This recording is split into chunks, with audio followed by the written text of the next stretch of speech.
Rogerson has had a long, distinguished career in organisations such as the World Bank, where he spent much of his career, but also DFID and the OECD, advising the DAC. And then he finally came to his senses and joined ODI as a senior research associate relatively recently. Andrew, thank you very much. Start us off. Thank you very much, Alison. I'm glad I've got my karaoke machine ready here. I wanted to thank Sri Miliani for a terrific bird's eye view, and I'm glad to see that the bank is still wrestling with such cosmic scale problems, and I wish them well in that. I've invested a lot in it. I'm going to assume that some of you will have access to our website, where there are both some blogs and links to the paper that Homi Karas and I did, and just do a sort of few riffs around that because I want to come through rather quickly. First of all, I really mean the credit to Homi Karas. This is a bit like a Smith of the famous playwriting duo Shakespeare and Smith coming to you to talk about Hamlet, particularly now that he's in the august position of the chief economist for the high-level panel. He'll be making a cameo appearance later. Please ask him all your hard questions about this paper. But no, seriously, all errors and omissions of what I'm about to say are mine and only mine. I'll also take the credit or blame for the title. We have a basic framework, and I hope all of you can see that. How's it? Yeah. I hope all of you can see that. It's basically a combination of, and it very closely mirrors the way that Sri Miliani approached it, the forces of where the demand is shifting over time, and we do project quite a long way away, so it's not about incremental change, it's about fairly profound transformations. And then some new business models, which we call disruptors, and this has been frequently referenced, and that they do tend to mirror a little bit the sessions that you'll have later, so I won't dwell too much on it. And putting those two things together, we get not impact necessarily, but we get a possible exposure or risk that those who are not aware of that or not adapting, as the World Bank clearly is trying to do, will face irrelevance. Big caveats, this is not about shocks and risks. Every week something comes up that tells us that the fast growth in one or other of the BRICS is being blown off course by this or that factor. Clearly that is a real possibility. We're just looking at scenarios and we're not predicting individual outcomes on the basis of probabilities.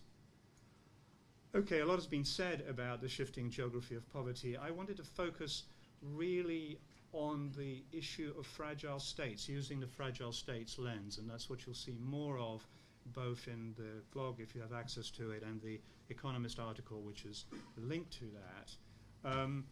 That essentially there are some missing ingredients, I think this was referred to earlier, which do not enable the slow growers or the strugglers, many of whom are already middle-income countries or are very much on the cusp of becoming low-income countries, to middle-income countries, to take advantage of the opportunities that they have.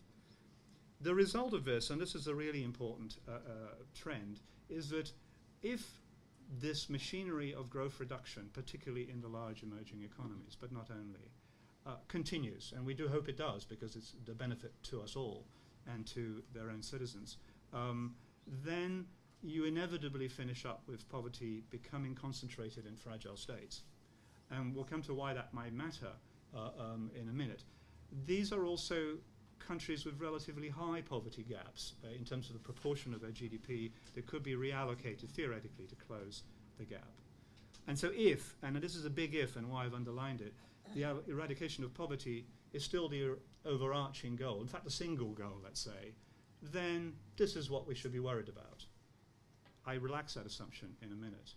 This, I think, is the sort of key graph, and I really want you to focus not so much on what happens after now or after 2015 or at some future date, but simply the fact that the brown line, which is the poverty numbers, absolute poverty numbers, of course incidence has reduced because population has risen, is essentially flatlining. And the poverty reduction in the non-fragile states and stable emerging economies has been coming down fast. You can argue about the slope of that line, but you cannot argue that it is flat, and essentially the poverty will always remain important in those environments. Another chart, which I'm not going to show you here, but you can see in the paper, actually tracks how much money you would need to transfer. When I say you, we do two runs, one with just for DAC and then the other global income, to wipe out what remains as a poverty gap in 2025. It's actually eminently affordable under these scenarios that people have said are quite optimistic, but I put to you will occur at some point. So closing the poverty gap, meaning that which is left when countries roughly are able to take care of about a 1% gap on their own, is more affordable than ever. It's far less than 0.7% of the rich country GDP. And if you throw in the potential to contribute, of course, of the non-DAC countries, it's even less still. Of course, that assumes that all the money that we have is superbly efficiently targeted on this problem of poverty in fragile states. Again, not necessarily an assumption that holds. There is a little problem of this which you will have spotted immediately, and I just deal with quickly there. The rising aid spends in a limited number of countries that is much higher spending per capita than we face now. Just imagine as India graduates from the likes of IDA and from the likes of DFID, the money has to go somewhere. If it is pouring into increasingly fragile context, will public opinion continue to tolerate that rising trend against a backdrop that not everything that has been attempted in fragile states has been a roaring success so far? Okay, part two is the disruptors. We just assert that there are three broad motivations for development finance. One is very much altruistic, or what you could call unilateral for good reasons, poverty reduction and the MDG. We'd like to see an elimination of abject poverty. The second is a mutual interest, which is very defendable public interest for the UK as it is for China, in co-prosperity and growth, trade and investment that affects first and foremost the two countries concerned, but also spills over into the global arena. And thirdly, the collective interest, the global public goods of shared global commons. We actually refer only to climate change as an exemplar. Again, I have put to you that we're now relaxing the assumption that one is the only thing that we're ever going to worry about. And that, of course, is full of implications. It's full of implications now about how sustainable development goals interact with Millennium Development Goals and so forth. This is a non-trivial question. But let's assume there's quite a bit of overlap on those things, and they're all legitimate motives for cooperation, not necessarily ODA, not necessarily financial aid, as has been mentioned already. Okay, and this is, I guess, the nub of this part of the paper, and it's worth spending maybe a little bit more on it. The three disruptors, and not unsurprisingly, they come through, I think, in different elements of the conference later. One is a high-impact philanthropy and social enterprises and private giving. We suggest that the interaction between this and officialdom is tricky, or could become tricky. At the collection end, where aid is mobilized from citizens, it could start to play on people's incentives to continue to pay money through taxes and their support for such endeavors. It could, but they could be complementary. In the middle, where both official aid and private philanthropies and governments are all active in a country, the question is really how do these three interact? How do they support each other? If these fantastic new innovations and social enterprise, which mixes business flair with social endeavor, are to become scalable and sustainable, whose responsibility it is to do that? And finally, and then the next one is blended packages. As has been said already, trade and skills packages and investment packages are equally as important as the raw financial throughput of what one may call assistance or aid. The question is, these packages are not uncontroversial. they were the prime way in which OECD countries operated until at least the middle 90s, when there was a sort of a flurry of activity to try to divorce poverty-reducing aid from trade motives, and not in all OECD countries. And this might come back, and what does the world that focuses on that really look like? And finally, we talk about climate change financing. And climate change financing has quite a considerable disruptive potential. It has a disruptive potential because unless huge new resources are mobilized, for example, from carbon trade, basically most public finance for climate change will be reliant on what we now call aid budgets for some time to come.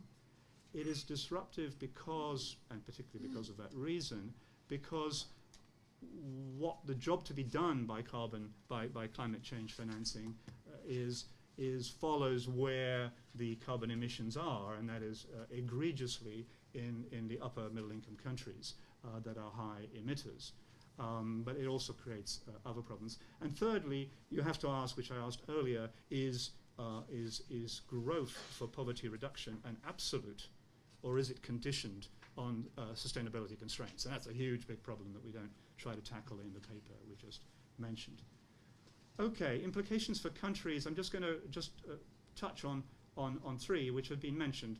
One is there's diversity in space. There's diversity and choice. This is good, offers more policy space. It also brings more hassles and transactions costs, but some countries are egregiously able to deal with them, and some others may have more problems. There's also probably a trend, and it's hard to see how far and fast that will go, from social service provision to growth and infrastructure. Questions there are, how fast can these new actors fill the gap, and are these deals transparent enough? And finally, and I'll come back to what I think was very interesting in what Srimiljani was saying, is pretty much every country, except for perhaps the most handicapped of all, the most isolated of all, is in both transmit and receive mode. So this idea of donor and recipients, and frankly partner, I mean, I really struggle with that language. But never mind, it's not about semantics.